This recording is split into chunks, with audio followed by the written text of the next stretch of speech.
Hello. So I'll be doing this in two part. The first part will be SolidWorks and what I've done to, reset the origin of the wheel. And the second part will be in Fusion where I've assembled the wheel with the frames of the two robots. Okay. So here you are seeing some folders and files. These two files are the one which we've sent.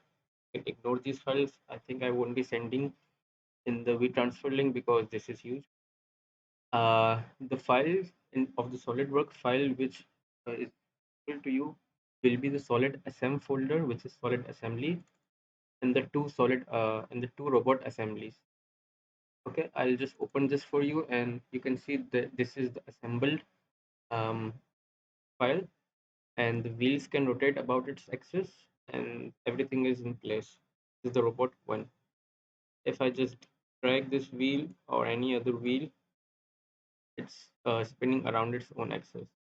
Same file will be after this.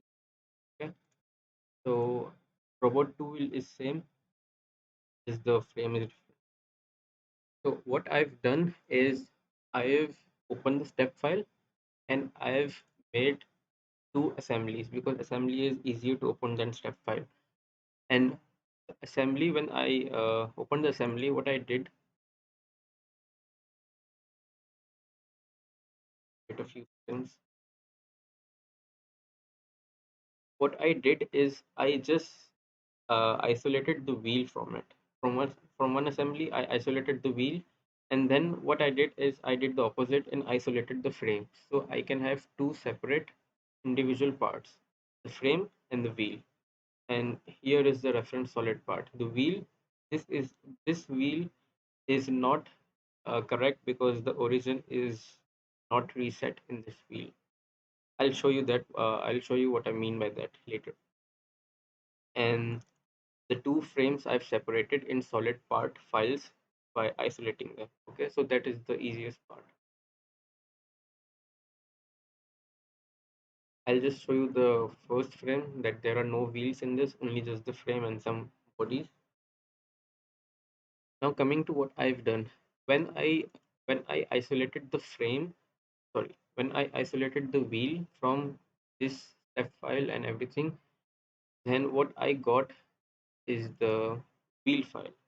This is the wrong file. By wrong, I mean that this needs correction in its origin, which you required. Currently, the origin, just ignore this coordinate system.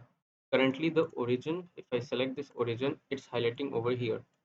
Okay, on not in the middle, but over here. So this is wrong. I need the origin to be at the center of this wheel.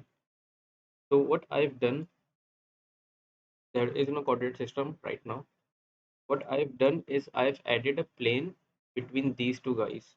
This face, the first face and the back face. When I selected both the faces and I went to reference geometry plane, I'll just show you.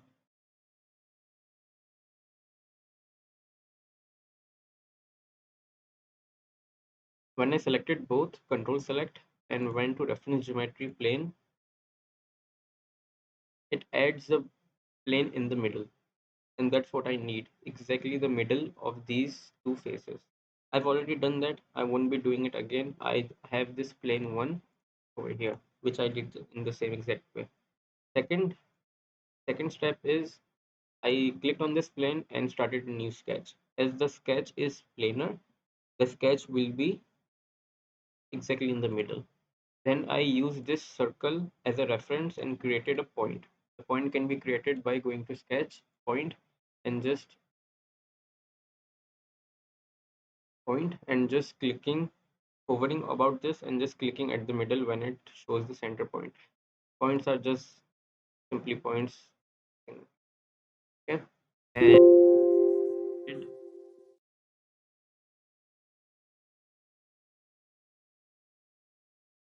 then what I did is I again went to reference geometry, and instead of a plane, I added a coordinate system. What this does is when I select this sketch, now the sketch is exactly in the middle in all the axes. Okay. So when I selected this, it gives me a new origin, and this is a reference coordinate system. I think I've mentioned this word reference coordinate system while we texted. Okay, and voila, our reference coordinate system one has been created. Still, our origin is on the bottom, but we have a secondary origin or coordinate system. Does not solve our issue. Something else. We have to create an assembly, a reference assembly. I named it wheel origin solid assembly. And what I did is I inserted that wheel with the wrong origin,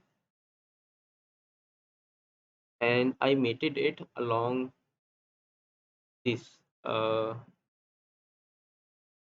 sketch which we had. Okay, I'll just do this again for you.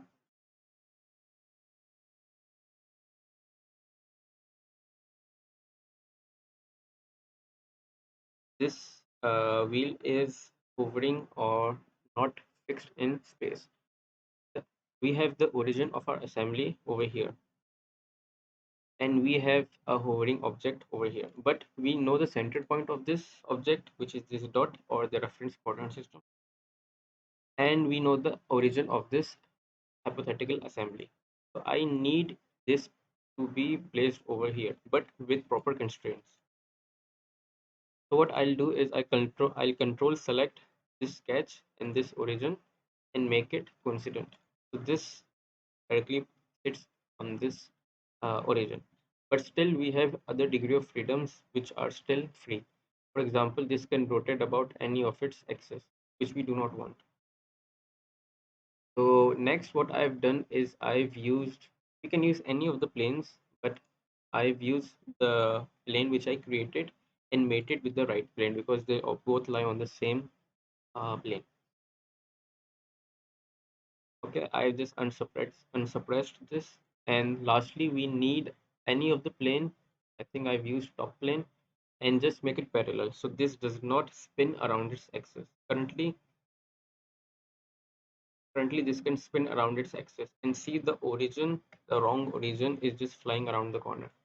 So we just need to make it fixed. So this does not spin. And now what I've done, this is assembly.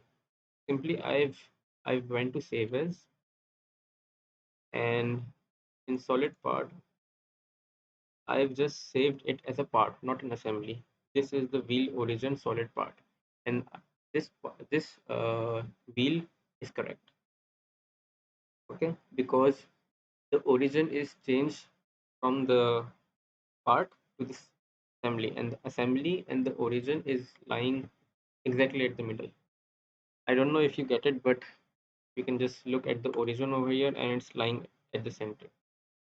And this origin will be saved if I save this as a solid part rather than assembly. Solid part. Okay, I'm not going to. I will send these files to you. So in short, these two files in the solid assembly folder, you can open these and rotate or spin the wheels. If you need the frames separately, these are the two frames, and if you need the correct wheel, so you will go to the wheel origin solid part. For confusion or to avoid confusion, I will send these three reference separately and these three folders separately. Okay, so that you don't get confused. And the step folder just contains the solid part files but in step file, so you can open it in any CAD software. I've similarly done in Vision 360. I'll just make it in another video. Okay, thank you.